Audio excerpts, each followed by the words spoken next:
The topic of this lecture is the study of an approximation to the projectile motion.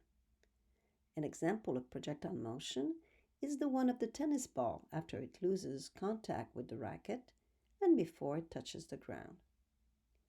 For this first glimpse at projectile motion, we will impose restrictions to ensure that we study an example of a case with constant acceleration.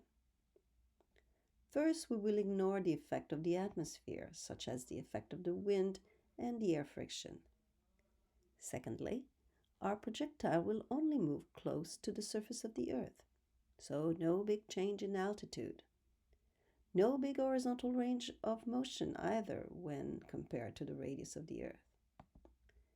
With these restrictions in mind, the acceleration of a projectile is constant and equal to g downward. The value of g is only equal to 9.8 meters per second square when the projectile stays close to the surface of the Earth. As we will see later in this course, the value of g actually varies with the altitude. Since downward means towards the center of the Earth, it is necessary to keep the horizontal extent of the motion small so that we do not have to deal with the curvature of the surface of the Earth. One of the names used for the quantity g is the magnitude of the freefall acceleration. With a clever choice of reference directions, we can reduce the projectile motion to a two-dimensional case. You have to choose the horizontal reference direction so that it is parallel to the plane of motion. We will choose the x-hat so that the x-component of the velocity is always positive or 0. We will choose the y-hat to be upward. So let us say that the plane of motion is this page, and this is the trajectory of our projectile, which is roughly moving from left to right. Our reference direction would look like this. Recall that the acceleration is g downward, so in component form it is minus g y-hat. The negative sign comes from the fact that we chose y-hat to be upward. The value of g is 9.8 meters per second square. In projectile problems, the initial velocity is often described in terms of magnitude and direction, where the direction is in reference to the horizontal. So let us draw an initial velocity vector and a horizontal line. The angle theta will describe the direction of the initial velocity. We can also use it to write vi in component form.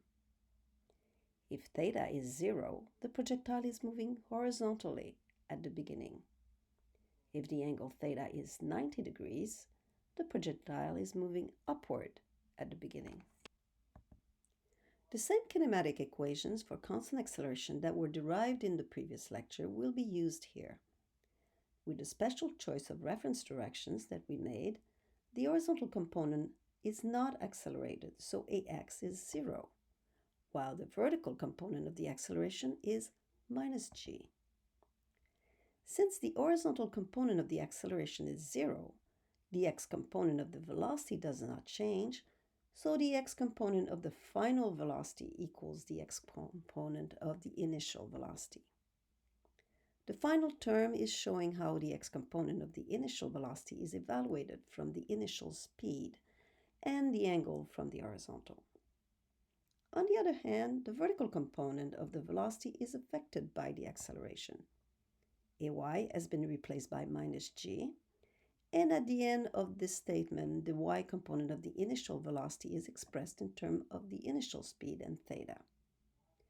Next, I want to recall the kinematic equation where the dependency on delta t was removed. Again, at first, the ay was replaced by minus g, and next, the y component of the initial velocity was replaced with its relationship with the initial speed and theta. Finally, let us have a look at the components of displacement. Horizontally, since the x-component of the acceleration is 0, the x-component of the displacement reduces to this. However, For the vertical component of the displacement, the term minus g delta t squared over 2 is present, and I used yet again the fact that VIY equals VI sine theta. As you can see, the horizontal and vertical components have a life of their own, quite independent from each other. Having said that the horizontal and vertical components seem to be independent from each other is not quite right. They are both dependent on time, and through time, they will force a particular shape for the trajectory. Let us first isolate the time duration from the equation involving the horizontal component of the displacement and substitute it in the equation involving the vertical component of the displacement. A little bit of algebra involving changing the order of the terms, the regrouping of factors, and the use of the definition of the tangent theta gives this equation. Hopefully, it is now easier to see that the function to the right is a quadratic with delta dx as the independent variable. Graphing delta dy as a function of delta dx would draw the shape of the trajectory as a parabola with a negative leading coefficient. This is a parabola with a maximum if the time interval starts when the vertical component of the initial velocity is positive.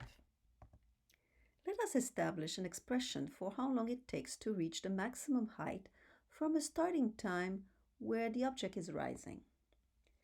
At that maximum height, the vertical component of the velocity would need to be changing sign from positive to negative, so the vertical component of the velocity needs to be 0. Let us label the time to rise as delta t max h.